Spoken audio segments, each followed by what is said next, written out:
We have a fireside chat on the topic creating a culture of well-being, prioritizing mental health and engagement. I would like to take this opportunity to introduce our moderator, Mr. Kunal Ashok, Chief Growth Officer, One-to-One Help. Kunal Ashok is the Chief Growth Officer at One-to-One Help, the country's largest EAP provider. He is a mental health advocate and has been led business transformation in several of India's mental health organizations since 2019. And I am Bangalore alumnus. Kunal has previously had a successful stint in organizations like Goldman Sachs, Citibank and HSBC before pursuing his passion of spreading awareness on mental health. Kunal is also spiritually inclined and a sevak at social spiritual organization Maitri Bodh Parivar. So can we please welcome our moderator with a round of applause. I would also like to introduce our panelist, Ms. Kasturi Cotha, HR Thought Leader and Honorable Secretary, NHRD Bangalore Chapter.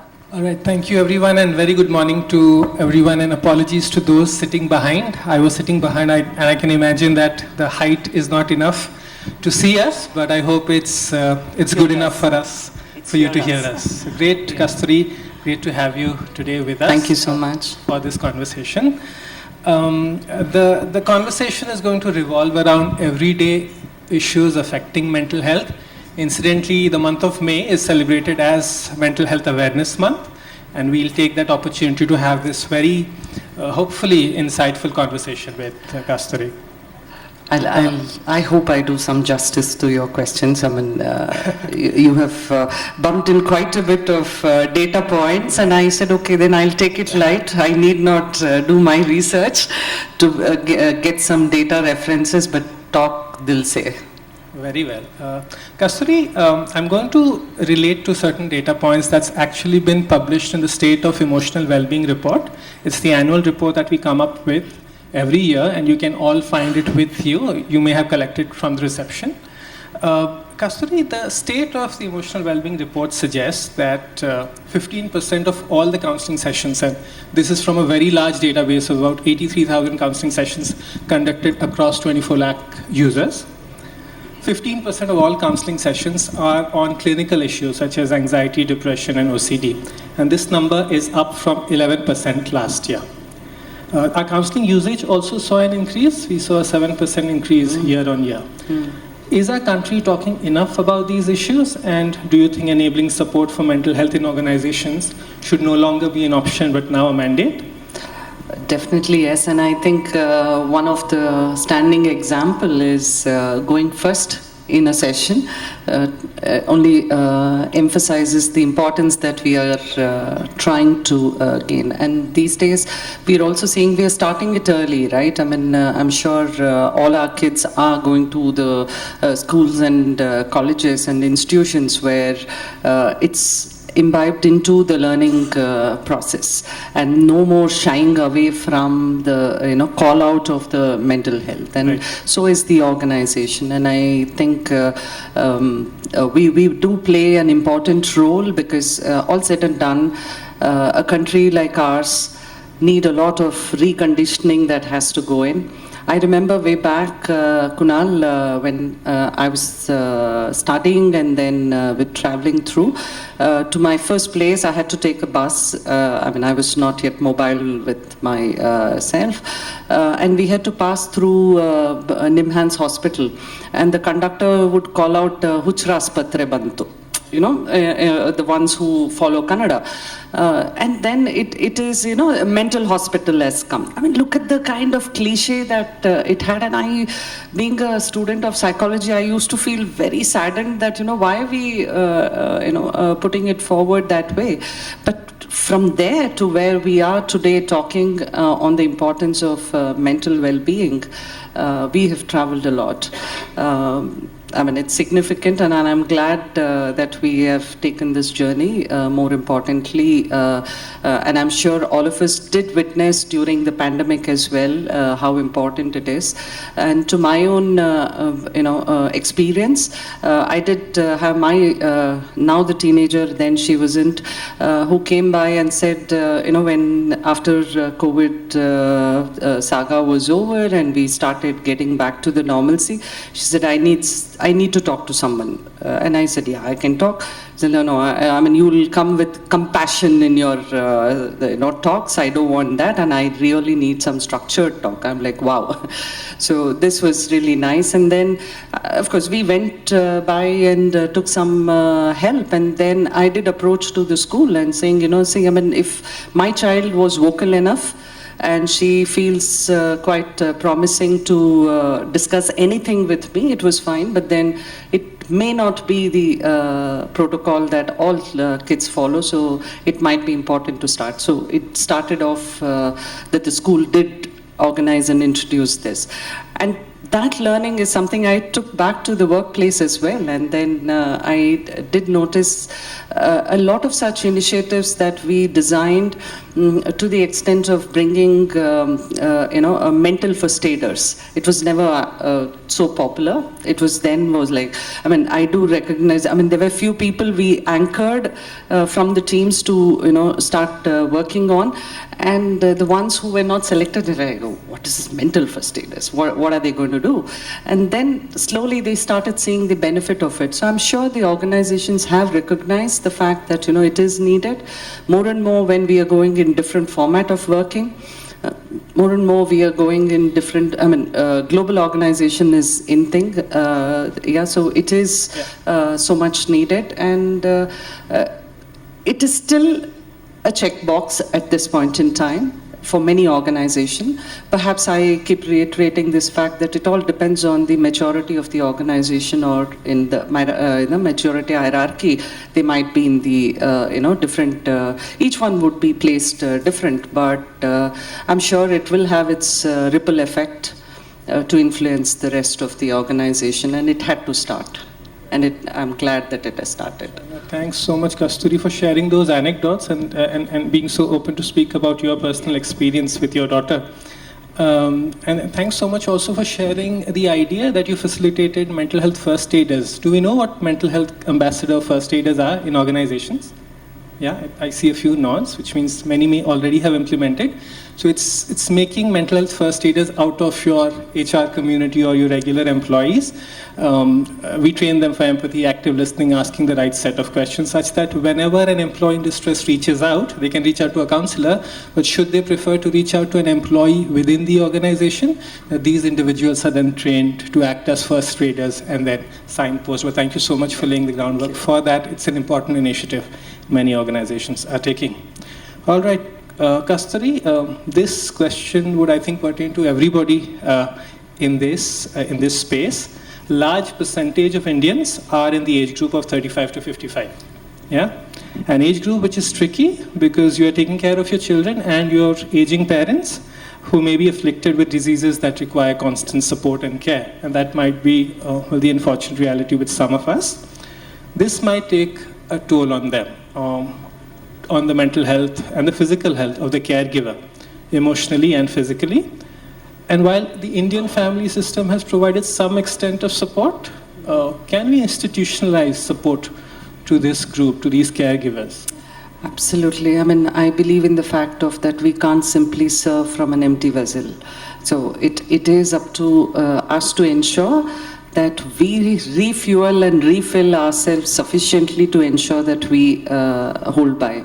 And I think, there's a trend that has, kind of influenced a positive change where be it caregiving, parenting, and homemaking, the three large responsibilities are now equally being, at least are being recognized that it is equally to be shared.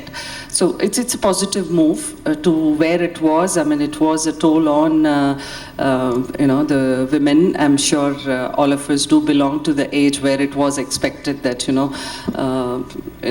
the daughter-in-law of the family has to do all of it. And we have come a large way, and all of us are making our parts to renegotiate where and what is needed, and we are coming with the mechanics of, asking for help and seeking out, the methods how this can be navigated. That said, is it sufficient? It is definitely not. There is a structural, rewriting that is essential, which is only possible when we are looking at efforts which are sustainable, right? And I think the organizations play a very crucial role. I'm sure, since these days we are mostly, at least we are privileged in this city of Bangalore, we are more exposed to the global organizations. So we are learning a lot from some of the matured, economies who have done it well. To great extent. So I think that has really influenced us. And again, as I mentioned, the organizations play a very crucial role in giving that structure. And therefore, policies such as, parental leave, which is just rewritten these days, than just calling it as maternity leave. Of course, maternity leave is needed for a biological reason, but post that, can we call it as parental leave so that the male in the family is not shying away by owning that responsibility? I do have an anecdote to share. When we were trying to introduce in one of my former companies parental leave, there were many male colleagues who came back and appreciated this piece that, thanks for, they thanked us for sensitizing them that what it takes for a woman. Many a times we take it for granted, right? In Kannada there's a saying, Hitilgida Madalla. The backyard plants are never herbs, medical herbs. So we take it for granted, and I do have one of my, colleague who personally wrote this to the entire HR team for initiating, that sensitization program, because they were able to value back at home the contribution that was given. So the kind of change that happened, and this was from the age group that you just shared. So there's so much of rewiring that is needed. So then I had to seek him that, okay, I have ask for a written gift, which means that you are going ahead and influencing some more of your acquaintance to bring in that changes. So I think these are some of the domino effects that we need to give. Structural change with. Some of us are in a privileged spot of influencing, then we might as well do that more prominently so that the less opportunity people are bound to change because there is a social pressure that gets imbibed. I look at it that way. No, thanks again for sharing those anecdotes. So I think flexible leave policies, now that... that's another one, yes, yeah. Flexible leave policies, and then also not tabooing about sick leaves are only for self, but it is for caregiving as well. And I'm sure all of the organizations would have implemented all those medical benefits, and then how it is extended to the family with the insurance coverage, or be it on the medical treatments. And these days, even for the mental well-being, it is not limited only to the employee, because you send happy employee back, you get back the happy employee thing. So I'm sure we are recognizing those parameters as well. Yeah. Very well. And flexible leave policies, caregiving leaves and mental health leave policy, a certain, maybe off the head recommendations are coming from Kasturi. Thanks so much. All right, I will move a little more towards the parenting aspect. Again, another piece of data that's coming out of the report. About 2% of all the counseling sessions were on parenting, 9% on marital relationships, and 15% on other forms of relationship. I have 4 sisters, and one of them, my second sister who works for Tech Mahindra, took a 2-year career break because she had to take care of my niece while she was growing up. And as parents, and you have 2 of your own, so it can be quite challenging, despite there being household help from grandparents. what are some of the other flexible adjustments that organizations can make? I know you spoke about having flexible leave policies where the other parent is also included. What are some of the other things we can think of? So one of the piece that we implemented in one of my former organization, and this really helped, but again, it depends on the capacity that an organization has. But I'm sure not all of us are placed in the similar situation. Not everybody would need such kind of extended benefit. It's only pocketful. So having it organized in couple of sense. One was, one could exchange their leaves. I mean, it sounds very, you can trade off your leaves, but then it did help. It did help. And second was of opportunity to, for a set period, if somebody is going through treatment and, flexibility is not being given for that role because the role demands thing.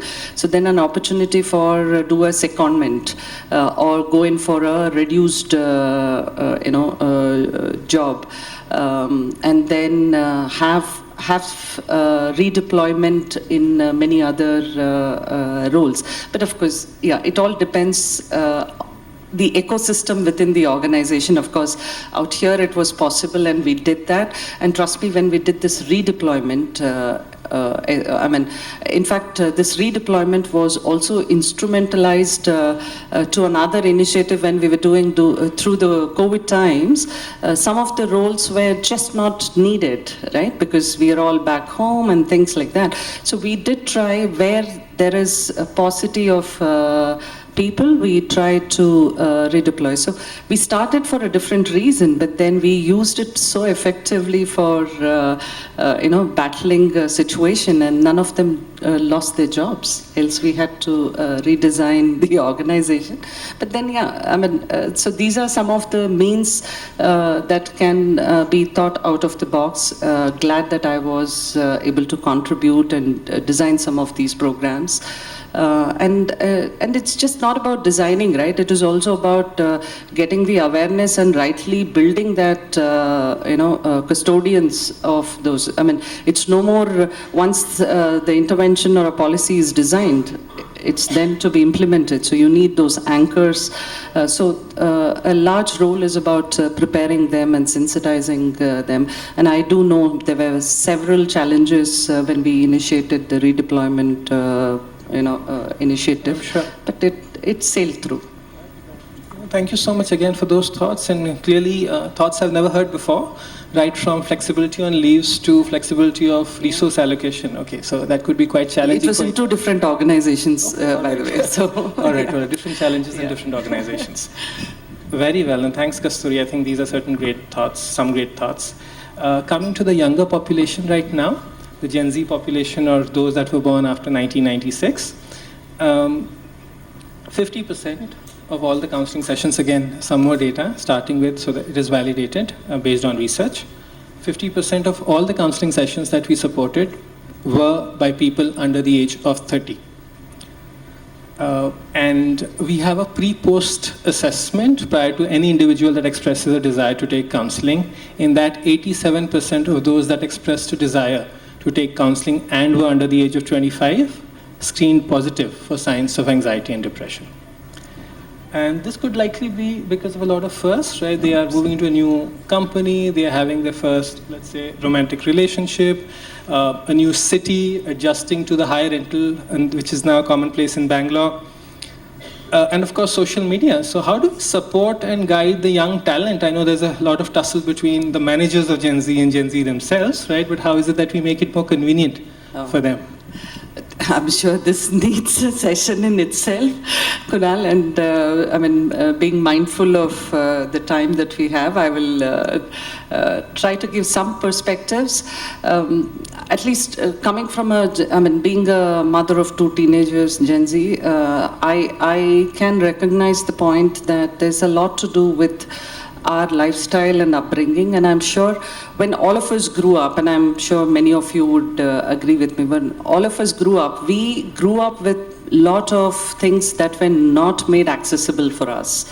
And then for some reasons we ensure that when we are becoming parents, we ensure we outdo some of the things, which I'm sure is bouncing back wrongly.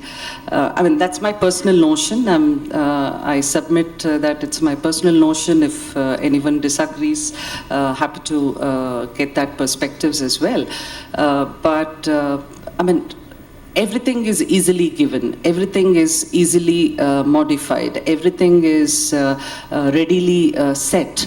So I'm sure these are playing a high role in terms of anxiety, and so therefore, yes, over a period in recent times, we are all recognizing that this is not the way we should be dealing with, and there's some changes in the parental style that's happening, and many a times it's the peer pressure. So we might want to do it in a way which is not, but then the rest of the peer group might not deal with. So being vocal and being influencing there to bring that positive trend is so important. I think there's a lot to do in that space. We are, I mean, in the organization as well, as much as we are wanting the Gen Z to come and welcome and then make them feel cool, we also need to prepare them that, you know, there are multi-generational workforce and they will have to navigate the challenges in accommodating themselves too. So in the various colleges and universities that I am engaging these days, I ensure, these sensitizations are also brought, because we need to prepare them before sending them to the battleground. So I think it's a two-sided sword, and as I said, it can be a session on itself. Absolutely, intergenerational, I think sensitization for those who've been around in the workforce for above 30 years, to those who are just entering, I think each needs to understand the perspective of the other, right? It's quite rapidly changed. All right, do we have time for one more question? We do? Okay, Mike. We do? All right, they said we do. Okay. Or should we open it up to the audience? Okay, I think we should do that. Is there any question? I know this topic is slightly sensitive and people may or may not prefer to ask, but do you have any question or any data points? Yes, please.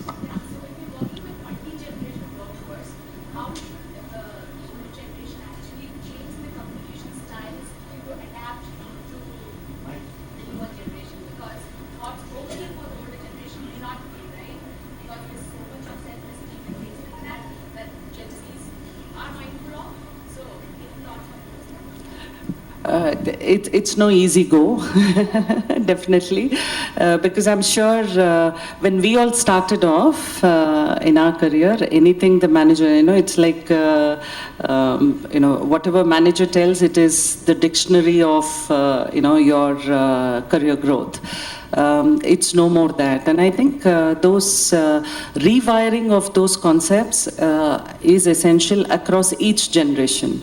And then the very time, it can be as small as setting those awareness on what each generation's importance is itself resolves a lot of problem, right? I mean, so it is important that we bring in those sensitization program. The previous speaker did speak about no more training programs which are so designed and a compliance led. No, yes, it can't be. It has to be a basket of options that has to be given, which is relevant to each of the generation. I mean, just like how these days we design the comp and bend very relevant to the demographics of the workforce. Similarly, the learning needs also has to be brought in. And I think one of the practice that I heard, I mean, I had not implemented this, so I can't vouch on, but I had heard about a peer organization had done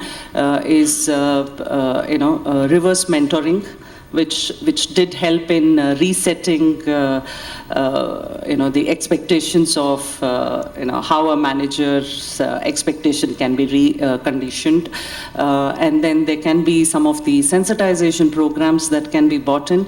I'm sure beautiful programs are being designed, and some of those can be implemented, and start it early. I mean, I think when you're hiring them, I mean, do set expectations that these are some of the challenges, and it can't be given. We're not in the family ecosystem where anything that you demand can be given. So you will have to always have a give and take. So where's your give to take that? So these are some of those practical conversations that we might have to have, if I have answered your question. Thank you so much, Kunal, and thank you so much, Ms. Kasturi Kotha, for that wonderful session. Can we please have a round of applause for our moderator and panelists for the fireside chat? I would like to call upon Mr. Rajinikanth Iyer, LNOD South Head of South India Operations, Kalpataru Projects International Limited, to do the honors by felicitating these two.